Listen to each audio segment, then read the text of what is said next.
Netflix, you gave them a budget. You gave them a cosign. Meanwhile, it's struggling directors out here who need a chance. It's writers who need a chance. How about you refund me for the month, Netflix? How about you run me my 1406? Run me my 1406. Compensate me for giving Fatal Affair the green light. Hey YouTube world, it's me, Evelyn. So Fatal Affair is a movie that's on Netflix. It's directed and co-written by Peter Sullivan. There was a black screenwriter. Is her name Rashida Garner, but she was brought on after Nia Long was casted in order to write it, give it a little bit more, make it a little bit better for a black female lead. Whatever that means. So Rashida, you're doing great, sweetie. You did the best you could with what Peter Sullivan gave you. This is Nia Long's producer debut. This is her first producer credit. We stan. We love that for you. I want to read the script. I want to read it. Fatal Affair was bad. There are movies that are good. There are movies that are not my thing. And then there are movies that are bad. It was bad. Come on now. This is not fair now.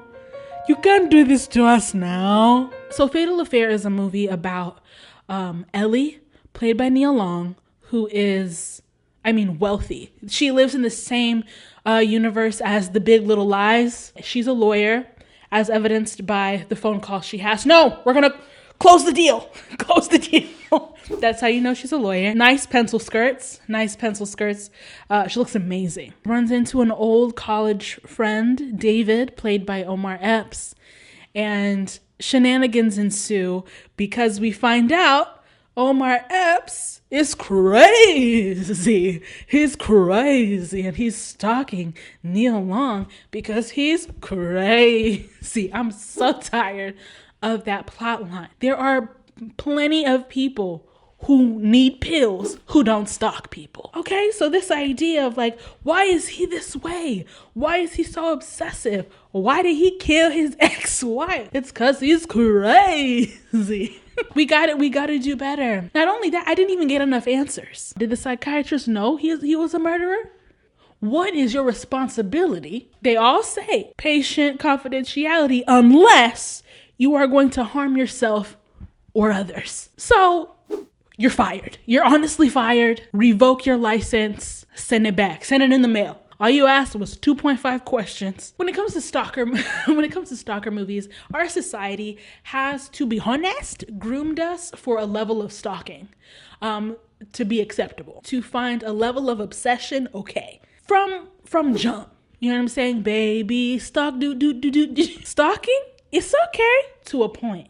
But when Omar Epps is in the shadows, of your beachside home, it's a problem. I don't even know how this review is gonna pan out, but I have so many emotions, mostly deep disappointment.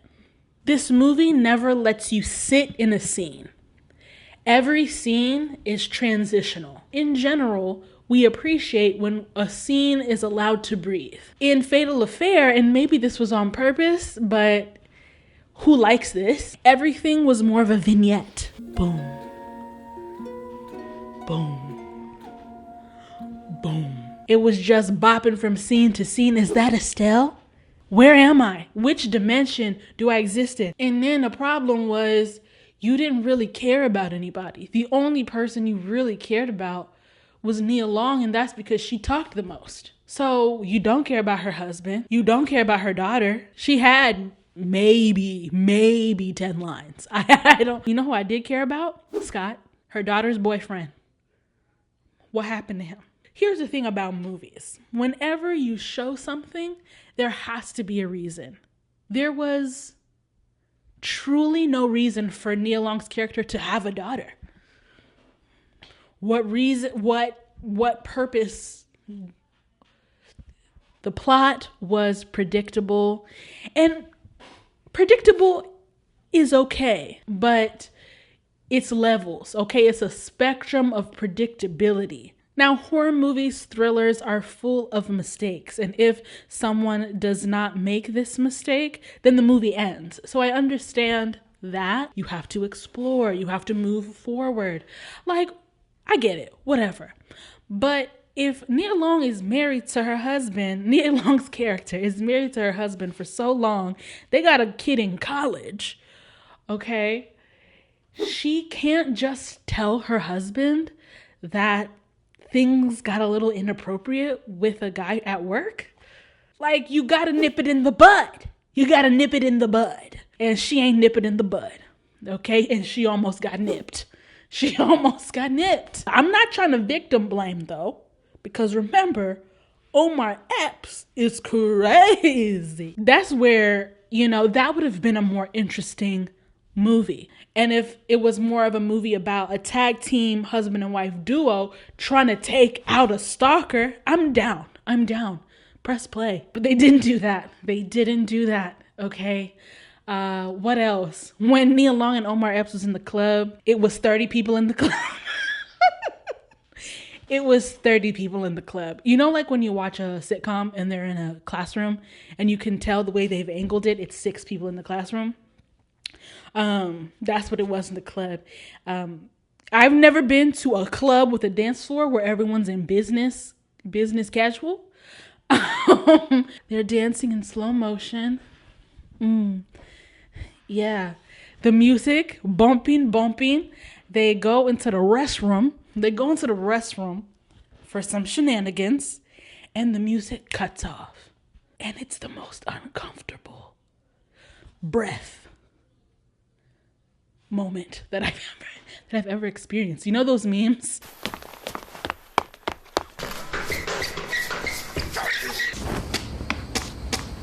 Omar Epps as a stalker, as a violent stalker. No. First of all, his character was supposed to be a hacker. All he did was delete emails. That does not make you a hacker. I don't know if you watched that movie. What was it called? With Megan Good, Michael Ealy as the good guy, because there's Michael Ealy as the stalker, and Dennis Quaid as the obsessive guy. Dennis Quaid. And that's how I felt watching Omar Epps. I was like, I don't want to box you in, but please go talk about sarcoidosis. You know what I'm saying? Talk about a diagnosis. That's what we need. We need dialogue. And the thing is, he ain't really have no dialogue. All around, I would say, my main feedback, more words. Here's the thing. Nia Long can do it. That's not what anybody is doubting. But the script, the way the story moved along was very, I don't even want to do Lifetime dirty like that. It was Lifetime. But even Lifetime, I can kind of get enthralled. Do you know what I mean? My microphone cut off, so I apologize for that. The Intruder, stalker movie with Megan Good and Dennis Quaid was better than Fatal Affair. And then the friend who didn't believe Nia Long's character after knowing Omar Epps for a week. Like, what? How much time has passed? I don't know how thirsty someone has to be. Again, if we had known that maybe she's been looking for someone, for a long time and she has trouble dating, these things could help us sympathize with someone who makes a crappy decision. But instead, best friend is just out of pocket. But you want me to come save you when Omar Epps is finna make it make sense. Overall, I give Fatal Affair a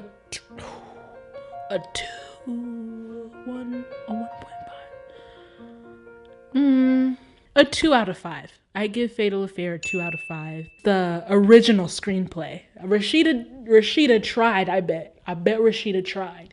But the original screenplay and the directing. Let me tell you something. My mom watches true crime. Period. That's it. News and true crime. And news is true crime. You feel me? So I have watched many a murder reenactment in my day, and I would rather watch a show called Help, I Killed My Husband. I would rather watch true crime. It's unfortunate because I need everyone to get another chance. And I just want that same grace extended to, you know what I'm saying, my brethren. You know what I'm saying, my sister. So that's all I got to say about that. While the views expressed are my own, this video is sponsored by Audible. Audible has a huge selection of audiobooks, including Audible Originals, which are exclusive titles created by storytellers in different genres like theater, journalism, and literature. Get your first audiobook plus access to a monthly selection of Audible Originals for free when you sign up for a 30-day trial membership. Visit audible.com/Evelyn or text Evelyn to 500-500. Let me show y'all what I'm getting into. I'm listening to My Sister the Serial Killer by Bianca Brown.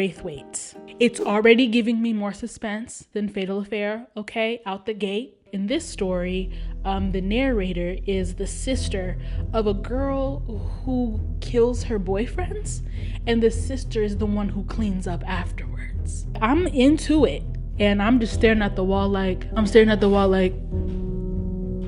my God.